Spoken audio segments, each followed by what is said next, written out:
Welcome back. I'm Michael Duni. I'm here with Richard Warner. And I wanted to ask you, Richard, how'd you get your start in acting? Okay. I'm going to answer this sort of indirectly, if you don't mind. Please. I think there are two tribes of actors. There are those actors that know when they're knee-high to a grasshopper, kids, that they want to be an actor. Mm-hmm. And then there is the other tribe, and those are the people that are converts, that found it late in their life. And I found it late in my life, okay. Some sense of that. Now, in that convert tribe, I think there are what we call it, sub-tribes. And that one that I've trained and I know of is what I call the rebounders. They are not doing well in something, and they decide, I'll try this. Mm-hmm. Like rebounding off a bad relationship. And they tend to be, most of the time, one of two things. Either they're just dabblers, just experimenting, or they come in as zealots, and they're just so passionate about it, right? Mm-hmm.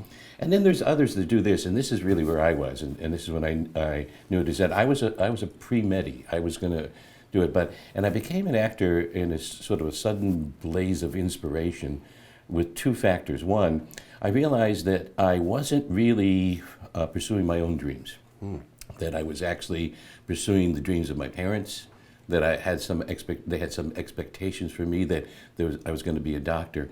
And I had this sudden realization that I wasn't happy in it. Wow. I wasn't sanguine in it. And so I found my way to acting late in my college career because of a teacher.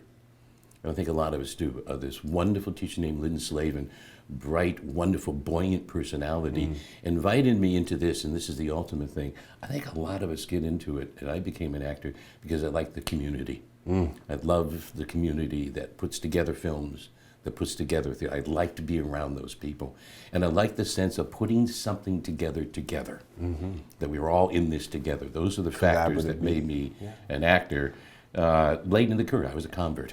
And because of that, I think for me, I have tremendous respect for those people that know from the get-go they want to be and practice it a lot. And I had a lot of catching up to do, but that was also fun. Well, that kind of leads me into what drives you. Okay. I think, Michael, that changes over your career. So what drives me now is not what drove me at the beginning of my career. And I'll be honest, I think every actor's dream is to become famous. I really do. I think if we're really honest with it, and then it's what kind of fame do you want? Mm-hmm. So for me, what drove me, I'll just tell you the truth, is I would watch the young Paul Newman in his famous HUD and Hustler and Hombre, and I remember saying to myself, I would say, that's what I want to do. I want to affect people that way, because I see what he could do. So that's what was early on. I think now what drives me is I like creating character.